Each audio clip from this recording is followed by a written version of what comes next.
আইনজীবী ভাইদের উদ্দেশ্যে বলছি, পৃথিবীর দুই জায়গায় মিথ্যা কথা বলা যায় না। এক হচ্ছে ডাক্তার, আরেকটা হচ্ছে আইনজীবী, উকিল যেটাকে বলে। এখন উকিলরা কিন্তু জজ ব্যারিস্টারের আগে জানে যে কে ধর্ষণটা করছে। আপনারা যদি জানেন যে ওই ছেলেটাই ধর্ষণটা করছে, আপনাদের কাছে আমি হাত জোর করে রিকোয়েস্ট করতেছি, অনুরোধ করতেছি, আপনারা ওই ধর্ষকের, ওই অপরাধীর কোনো কেস লড়বেন না। আমরা বাঙালিরা পারি না এমন কিছু নাই। আমরা খুব আফসোসের সাথে আমার মা বলছে, জি জানোস, যদি তোর আর এই বাংলাদেশ দেহন লাগতো তাহলে জীবনও দোয়া করতাম না তুই বাসাত ফিরায়, তোরে কইতাম আমার জি মইরা যাক। আমার মা আজকে আমাকে এটা বলছে।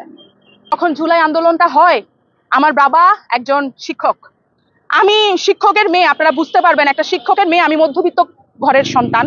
তখন আমার বাবার দুইটাই মেয়ে, সে দুইটা মেয়েকেই ত্যাগ করে দিছে।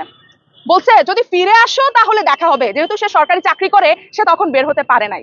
খুব দুঃখের সাথেই জানাচ্ছি, ফিরে আসো তাহলে দেখা হবে। তখন খুব পিছন থেকে দরজার ওপাশ থেকে দেখছি মায়ের চোখটা খুব ঝলঝল করছে। বাবা তো ত্যাগ দিয়ে দিল, মা বোধ হয় ত্যাগ দিতে পারে নাই। তো জুলাইয়ের আন্দোলনে গিয়ে আল্লাহর কাছে একটা কথাই বলতাম, আল্লাহ আমাকে ফিরিয়ে নাও, আমাকে বাড়িতে ফিরিয়ে নিও, আমার মায়ের জন্য ফিরিয়ে নিও। আজকে খুব আফসোসের সাথে আমার মা বলছে, জি জানোস, যদি তোর আর এই বাংলাদেশ দেহন লাগতো তাহলে জীবনও দোয়া করতাম না তুই বাসাত ফিরায়, তোরে কইতাম আমার জি মইরা যাক। আমার মা আজকে আমাকে এটা বলছে। আমরা যদি এই স্বাধীনতা চাইতাম, কোনোদিনও আমরা এই বুকের তাজা রক্ত ত্যাগ করতাম না।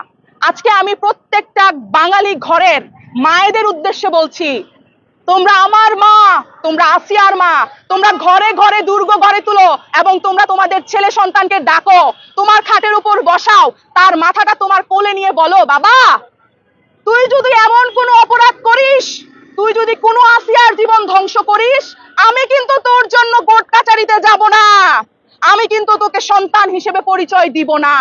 আমি আমার বাঙালির প্রত্যেকটা ঘরের মাকে উদ্দেশ্য করে বলছি, মারা তোমরা তোমাদের ছেলেদেরকে ডাকো, স্বামীদেরকে ডাকো, প্রত্যেকটা পুরুষ মানুষকে ডেকে বলো, তোমরা যদি এমন অপরাধ করো, তোমরা যদি আসিয়া তৈরি করো, তাহলে আমি কিন্তু তোমাকে চিনবো না। আমি আমার বাংলাদেশ করতে পারি। কোনো সরকারের দরকার হয় না, কোনো ডক্টর মোহাম্মদ ইউনূসের দরকার হয় না, কোনো উপদেষ্টার দরকার নাই। জনগণ জেগে উঠলে বাংলাদেশ জেগে উঠবে।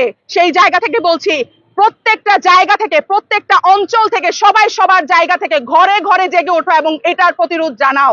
যদি মায়েরা সুরক্ষিত